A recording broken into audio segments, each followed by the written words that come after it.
Allegations of sexual abuse involving UN peacekeepers in the Central African Republic prompts the world body to change guard. Ghana's medics go on strike over poor working conditions. And despite the Al-Shabaab threats, Somalia's youth get ready to revive the country's film industry. Africa 54 starts right now. Good evening, I'm Linor Moudou. This is Africa 54. Vincent Makori is off today. Allegations of sexual abuse and sexual exploitation has caused the United Nations to change the leadership of its peacekeeping mission in the Central African Republic. The fallout from the ongoing problem has led to the forced resignation of the top UN envoy in the CAR, Lieutenant General Babacar Gaye, a long-time Senegalese diplomat and military officer. UN Chief Ban Ki-moon praised General Gaye for his contributions to the UN mission, but says he had to send a strong message about problems of sexual abuse. When the United Nations deploys peacekeepers, we do so to protect the world's most vulnerable people in the world's most desperate places. I will not tolerate any action that causes people to replace trust with fear. Those who work for the United Nations must uphold our highest ideals. The United Nations has no authority over the prosecution of any troops deployed in its missions. It can only repatriate accused perpetrators with the expectation that their home country will prosecute them. For more on the allegations of sexual abuse and the decision to remove General Gaye from his post, VOA's Margaret Bashir joins us live from the United Nations. Hello, Margaret. Hello, Lenore. So, Margaret, the resignation of Mr. Gaye sends a strong message, as the Secretary General has suggested. Tell us about what this means. Well, it does send a strong signal. Yesterday, Mr. Ban's spokesman, Stéphane Dujarric, said in his 15 years at the UN, he had never seen this happen before. Basically, General Gaye was fired because he was asked for his resignation. So it is rather unprecedented. It's meant to send a strong message. The Secretary General wants all his other special representatives at other peacekeeping missions, his force commanders, his police commissioners. He wants them to know that if this continues to happen, they will be held accountable. He has a zero-tolerance policy in effect in the United Nations for sexual exploitation and abuse, and now he really needs to enforce it. So to what extent will this action and other actions that are being taken make a difference, really, especially with regards to this problem in the CAR that has been out there for quite a while now, according to reports? Right. Well, the CAR problem is really unique. It started before the UN deployed there. There was the French force Sangaris there. There were some African peacekeepers there as well. Those were the first allegations were made against that group of peacekeepers. The UN came under fire because the way they handled the reporting of it. In this case, though, it is UN peacekeepers deployed under the UN flag. And the problem is, as you mentioned, the UN cannot prosecute them. The UN has to send them back to the home country and expect that their home country will investigate and, if necessary, prosecute the persons responsible for these crimes. And so it's very difficult for the UN to do too much about it. So that's why they have to send this message that it has to come from the top down. You have to have control of your troops. If they're under you, they have to respect you. They have to respect your chain of command and listen to what you say so that these things won't happen. And what type of other actions are expected, perhaps, with this same issue? Well, today the Secretary General has asked the Security Council to meet. He's going to brief them in a private meeting and on this issue. And he's also holding this afternoon with his special representatives, his force commanders, and his police commissioners at all UN peacekeeping missions around the world. He's holding a joint sort of video conference call with them where I think he's going to lay down the law and tell them, you know, General Gaye is not the only one who's going to lose his job if this continues. Now, so he's sending out a strong message. Okay. Now, Margaret, turning to a different subject, Ebola. You just came out of a meeting. The UN just wrapped up a meeting on Ebola. There seems to be some good news. Tell us about that. Yes, Dr. Margaret Chan, who's the Director General of the World Health Organization, told the Security Council a little while ago that she believes if things continue as they are, they will be able to defeat Ebola in West Africa by the end of this year. She said Liberia is again Ebola-free, not Ebola-free technically, but they have had no new cases reported. They need to be 42 days before they are 42 days without a new case before they are technically Ebola-free. But they haven't had any cases for a while now, and Guinea and Sierra Leone combined only 3 cases in the last 2 weeks, which is a huge improvement. So it's great news from West Africa. And did Mrs. Chan talk about what it will take for the final push? Well, they're just, she said that the contact tracing and the things that they need to do are so much more improved. The burials are so much more improved. So it's just a question of, I think, containing these 3 cases. Hopefully there won't be any transmissions to anybody else.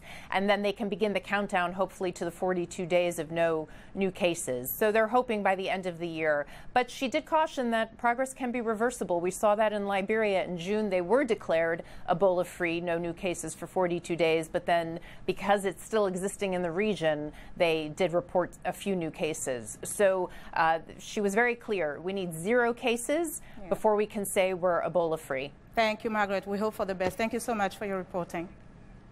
And that was VOA UN correspondent Margaret Bashir reporting live from New York. Still in the CAR, the nation's former president, François Bozizé, says he will return from exile to run a presidential election in October, just 2 years after he was forced from power. His return has raised many questions as the government that succeeded him issued an international warrant for his arrest in 2013. It accuses him of crimes against humanity and incitement to genocide. Thousands of fighters from the rebel coalition Seleka, angered by what they say was Bozizé's refusal to honor an earlier peace deal, toppled him in March 2013 after 10 years in power, forcing Bozizé to flee to neighboring Cameroon.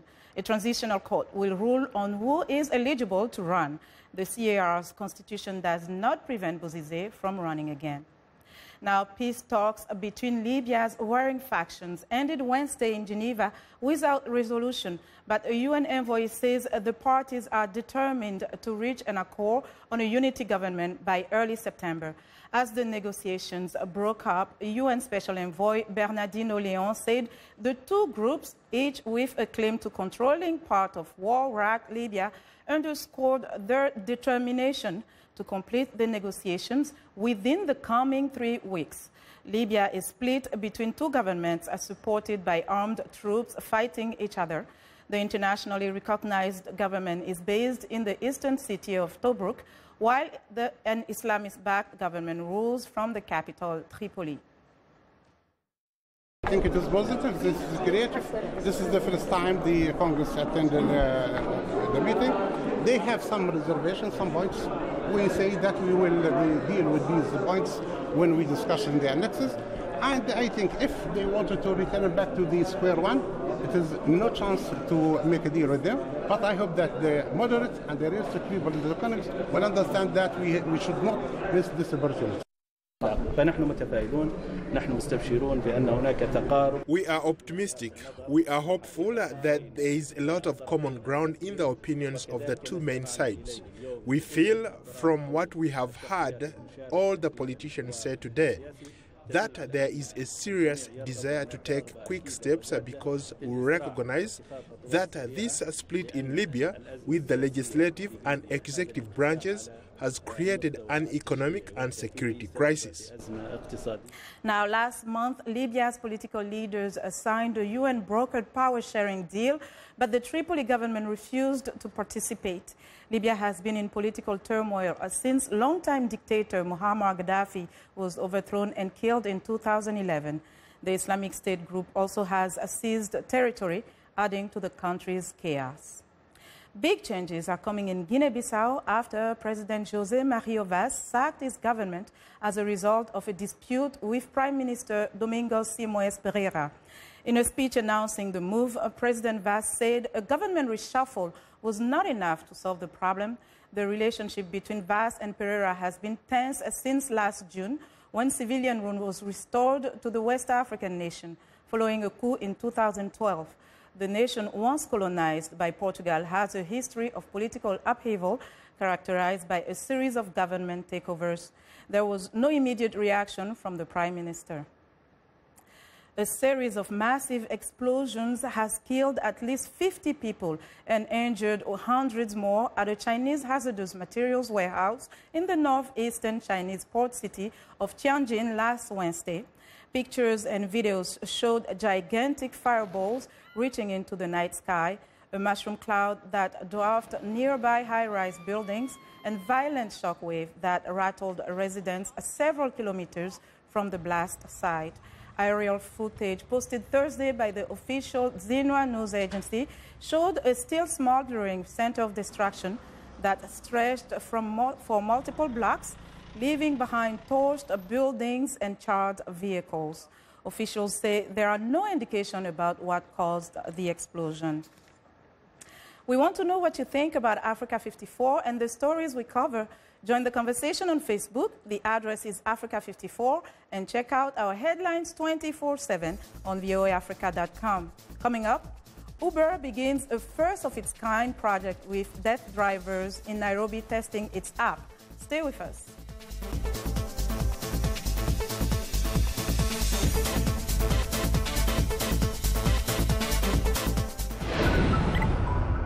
Health news and notes. This is Living Better. Soybean oil is one of the most widely consumed cooking oils. But new research from the University of California, Riverside suggests that a diet high in soybean oil causes more obesity than a diet high in fructose. Most people think that one of the major contributors to the obesity epidemic is fructose. But researcher Poonam Jot-Deol says that in an experiment with mice, those mice on a high soybean oil diet gained twice as much weight as those that consumed the equivalent of fructose. Soybean oil is found in almost all the processed foods. The California researchers say that in addition to weight gain, the soybean oil-consuming mice showed evidence of metabolic syndrome, a cluster of conditions that increase the risk of heart disease, stroke, and diabetes. I'm Martin Seacrest for VOA's Living Better.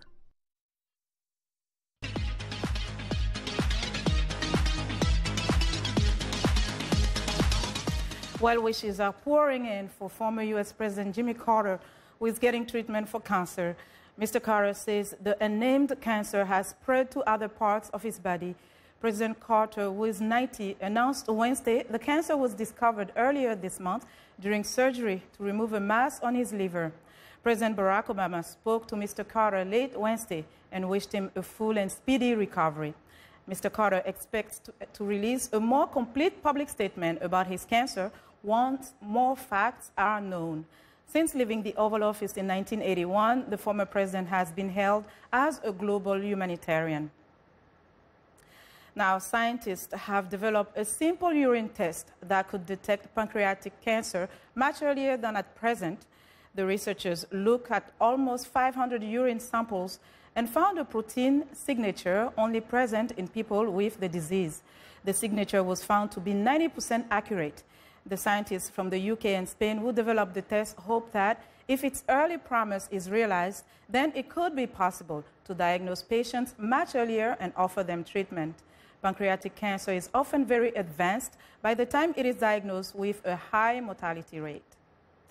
The United Nations say a missiles outbreak in the copper mining Katanga province in the Democratic Republic of Congo has killed more than 300 people and infected at least 20,000. The UN Office for the Coordination of Humanitarian Affairs says hundreds more deaths have likely not been documented due to difficulties accessing remote areas. A draft report by UN office says the measles epidemic in the province of Katanga is only worsening and gaining ground. Now, striking doctors in Ghana's public health facilities are threatening to quit if negotiations with the government fail to yield results. Some 2,000 doctors in Ghana's public health facilities withdrew emergency services and are only attending to inpatients.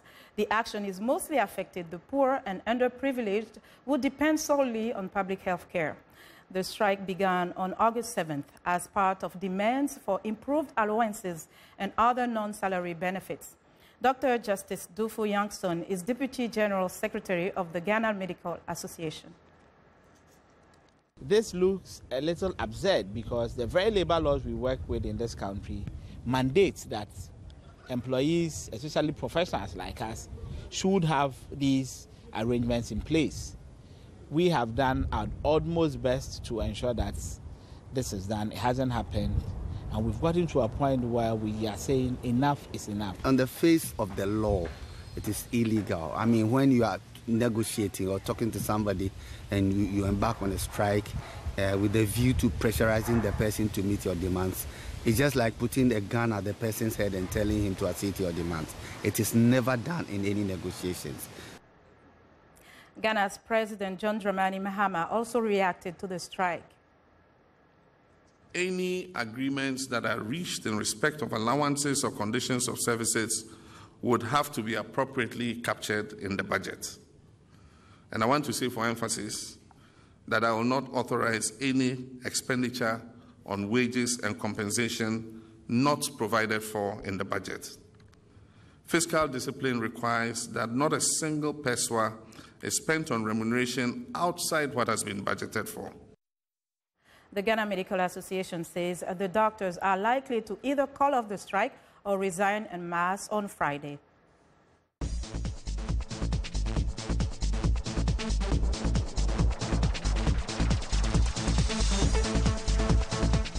Now, the taxi-like online company Uber has begun a first-of-its-kind African pilot project, having deaf drivers in Nairobi use its app.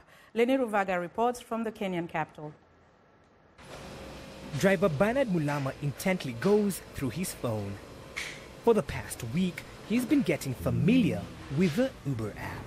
Mulama, who is deaf, is in a pilot project encouraging the hearing impaired to use the smartphone app that connects riders to drivers. It's a collaboration between Uber and the Kenya National Association of the Deaf, KNAD.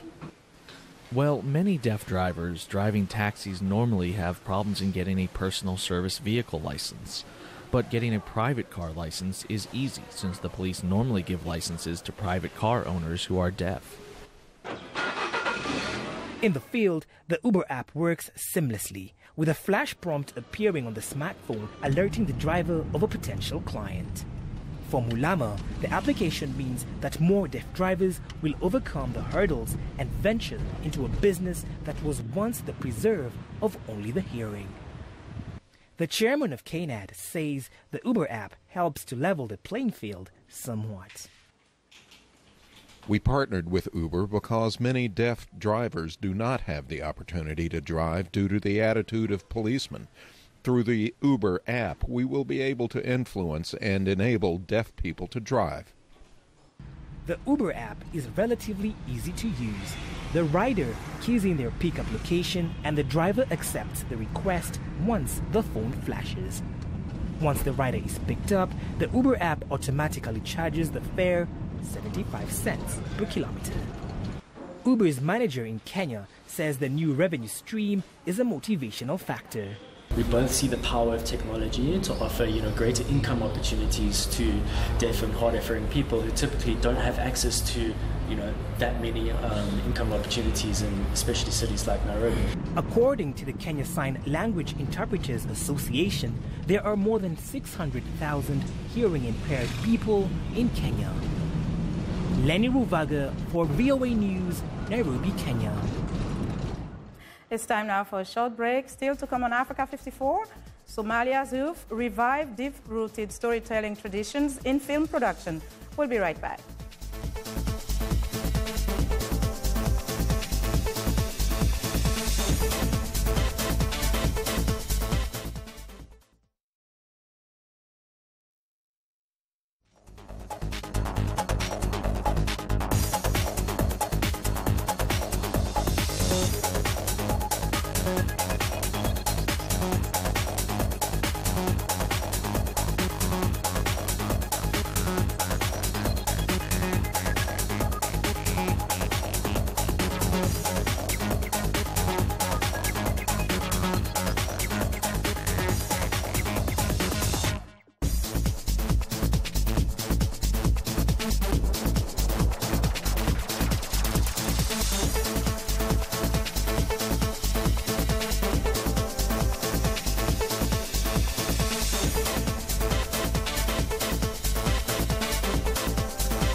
Somalia in recent years has been a country under siege as militants battle with government and international forces for control. Despite the threats from Al-Shabaab Islamic militants, well, Somalia's deep-rooted storytelling traditions are coming back to life. Africa 54's Esther Gitui-Ewart has our report. Somalia had an active local film industry back in the 1970s, but political instability crippled the sector and the country struggled for more than 2 decades with civil war and insurrection by Islamist militants.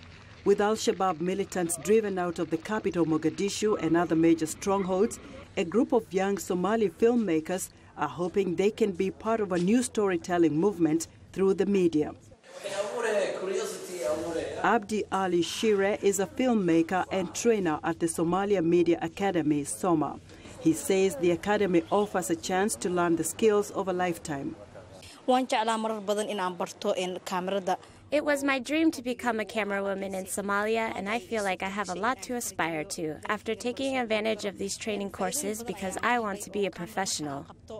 The academy also offers classes in journalism and other practical skills. Trainer Abdi Ali Shire. Students can learn the camera rules and methods and the way they apply those rules in photography and video, and they can take that with them. Shire says 120 students graduated from the academy in February. There was a real challenge in the beginning. There was not much interest or readiness to learn and develop the study, but after I trained about 3 students, many realized that there is a great need for courses like this. Shortly after Somalia's independence in 1960, cinema and theater thrived in Mogadishu. The city hosted gatherings of world film lovers, including a Pan-Africa Film Festival in the 70s. But many Somali artists, actors and singers fled the violence over the last 2 decades as Islamist group Al-Shabaab cracked down on any forms of art they deemed un-Islamic, according to their strict interpretation of Sharia law. Mukhtar Dahir, a Mogadishu resident, says the film business is still thriving. Sales are strong at shops selling pirated movies. My favorite films are American productions and also old Somali concerts. I watch them in the evenings at home with my family. This film, Hak Daru, which in English means unfair, is the story of a family fighting over the inheritance left to them by their parents. With a small budget of $1,000 and a cast and crew made up of volunteers, it is one of a few homegrown productions from Somalia. Osman Jimale is learning photography at Soma and works as a part-time radio DJ in Mogadishu. He says he wants to build a career in his country despite the challenges. It is a great opportunity for me to learn this skill, and I want to become a professional filmmaker in my country. Abdullah Olad Roble is Deputy Information, Culture and Tourism Minister. He says the government will recognize the role that film has to play in rebuilding the nation. The Somali government is encouraging local filmmakers to take part in the development of this country and the peace process in Somalia. It is a priority for us. It can play a big role in rebuilding this country because Somali people are very willing to watch films produced in their country and that represent their culture. The revival of these industries can promote peace in the whole of Somalia. A film industry in Somalia will not come easy, but young Somalis are willing to work hard and make this dream a reality and change the image of war and chaos that has dogged their country for decades. Esther Gitui-Ewart, VOA News, Washington. Lights, camera, action. Nigeria has the world's second largest film industry in terms of the number of films produced, trailing India's Bollywood and ahead of Hollywood. The Nigerian industry, collectively called Nollywood, is just starting to have an impact internationally. And as Mike O'Sullivan tells us, some Nollywood producers got some tips on marketing on a recent visit to Los Angeles. The 2012 film Last Flight to Abuja from director Obi Ebolonia, seen here in a clip from YouTube, was a disaster thriller based on the true tale of an air crash. 30 Days in Atlanta, a 2014 film from comic Ayo Makun, was the top-earning Nigerian feature ever. Cinema professors and movie professionals recently met with 30 Nigerian producers at the UCLA Film School, where the Nollywood movie makers got some tips on promoting their burgeoning industry. If an industry that employs close to 1 million people, either directly or indirectly, and has close to about $500 million in revenue annually. It could have billions in revenue if not for piracy. Pirated DVDs are sold openly in markets, and the Nigerian government has promised to crack down. Nigeria produces more than 1,000 feature films each year. They are typically direct-to-DVD, with low budgets in the tens of thousands of dollars. There is a market for Nigerian films across Africa and among Africans overseas, and Nollywood movie makers are using the internet to reach them. In 2 weeks of seminars at the UCLA Film School, these producers heard about the art as well as the business of movie making. Hollywood actress Diane Ladd, a 3-time Oscar nominee, praised the benefits of collaboration. When we in the arts work together, we're promoting culture. And remember, if a civilization loses its culture, you lose the civilization. Filmmaking is visual storytelling.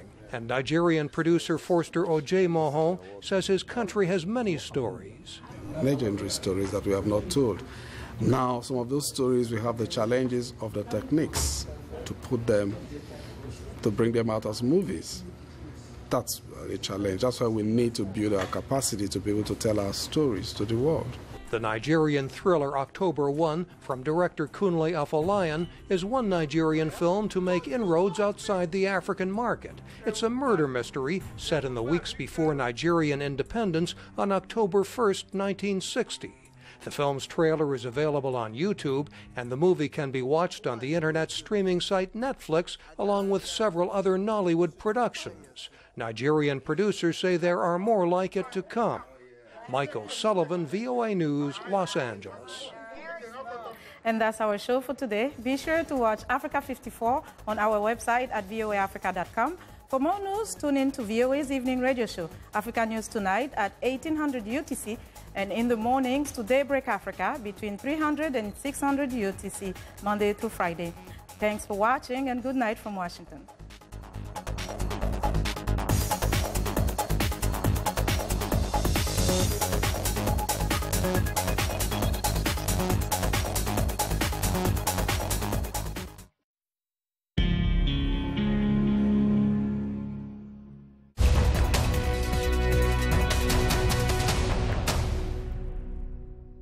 Welcome to the Voice of America's News Words, where we teach you about words in the news. This word is one you hear in many stories about politicians. It has to do with trust. The president's credibility has suffered serious damage, says analyst Stu Rothenberg. He says that will have an impact on Democratic candidates in next year's midterm elections. Credibility. It means you can believe and trust what a person says. It is a good quality to have. So when politicians lose credibility, their popularity goes down too. Now, when you hear the word credibility, you will know what this news word means.